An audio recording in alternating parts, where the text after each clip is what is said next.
What if the 2008 financial crash never happened? Because when you look back now, there are major effects you are feeling decades later.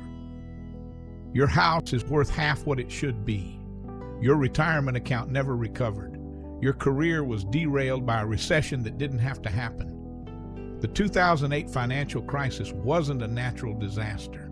It was a crime that nobody went to jail for. What if in 2003, when regulators first warned about subprime mortgage fraud, the government had actually done something? What if they'd arrested the bankers instead of bailing them out? What would your life look like today? First, let's be clear about what really happened. Wall Street banks committed massive fraud, crashed the global economy, destroyed millions of families, and then got rewarded with taxpayer bailouts while you lost everything. This wasn't an accident or a market correction. It was organized theft. Your house would be worth twice what it is today because the housing bubble would never have inflated and crashed. Home prices would have grown steadily with wages and inflation instead of the insane boom-bust cycle that destroyed homeowner equity. You'd have an extra decade of career growth instead of years spent unemployed or underemployed. The recession destroyed career trajectories for an entire generation who graduated or were mid-career during the crash. Your retirement account would actually be sufficient because it wouldn't have been cut in half right when you needed it most. Millions of people had to delay retirement by 5 to 10 years because their savings evaporated overnight. 9 million families would still own their homes instead of being foreclosed on and kicked to the streets, while banks that caused the crisis got trillion-dollar bailouts. Let that sink in. Banks got rewarded for destroying families. The federal debt would be trillions lower because we wouldn't have spent massive amounts on bailouts and stimulus trying to fix what criminals broke. That debt is still crushing federal budgets and will burden your children's generation. Income inequality would be lower because the rich used the crisis to buy assets at fire sale prices while working families lost everything. The wealthy got wealthier from the crash they caused while you struggled to survive. Small businesses wouldn't have been destroyed because credit wouldn't have frozen up overnight. Millions of viable businesses failed not because they were poorly run, but because banks stopped lending to preserve capital after their own fraud caught up with them. College would be more affordable because state budgets wouldn't have been devastated by recession-driven tax revenue collapse. Tuition exploded after 2008 as states slashed education funding to cover recession losses. Your 401k would have grown steadily instead of getting cut in half and taking years to recover. The lost decade for retirement savings has left millions facing poverty in old age. The Tea Party and Occupy movements wouldn't have happened because the economic rage that fueled both was created by the crisis. Political extremism on both sides traces directly back to the justified anger about bailouts and inequality. Trump probably wouldn't have been elected because working-class economic anxiety and rage at the establishment came directly from crisis aftermath. When people feel the system is rigged against them, they vote for disruption.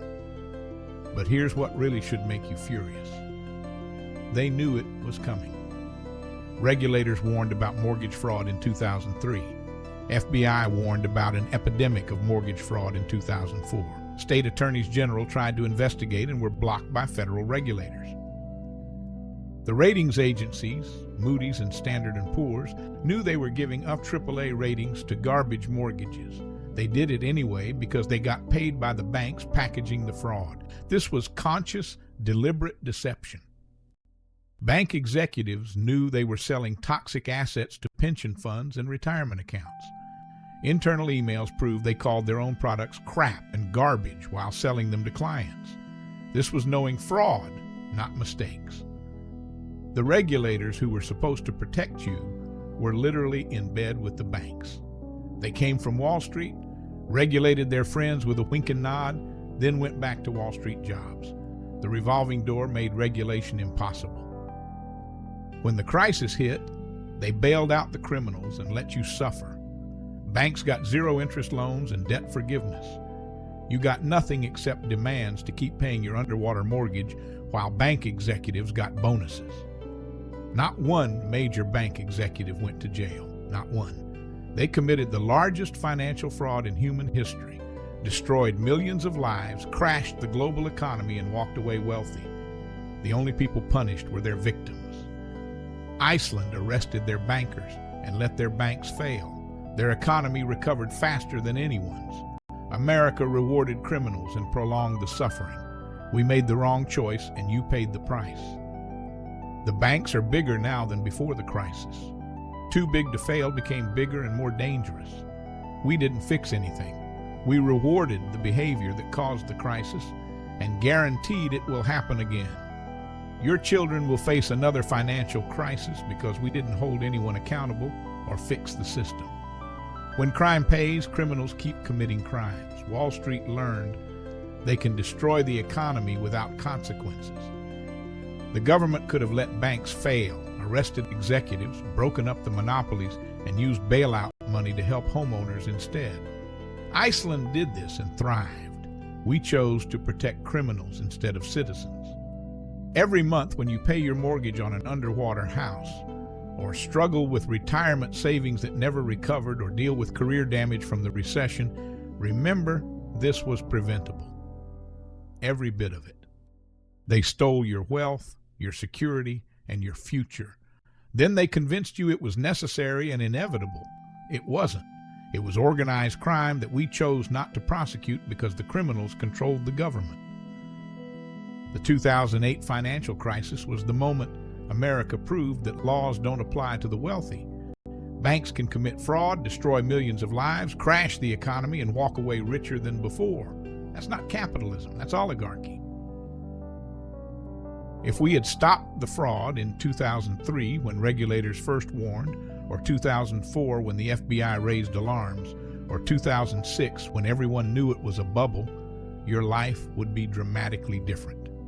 You'd be wealthier, more secure, and living in a functioning democracy instead of an oligarchy where crimes go unpunished if you're rich enough. Should bankers have gone to jail for the 2008 crisis? Are you still paying the price for their fraud? Let me know in the comments, and subscribe if you think financial criminals should face consequences like everyone else.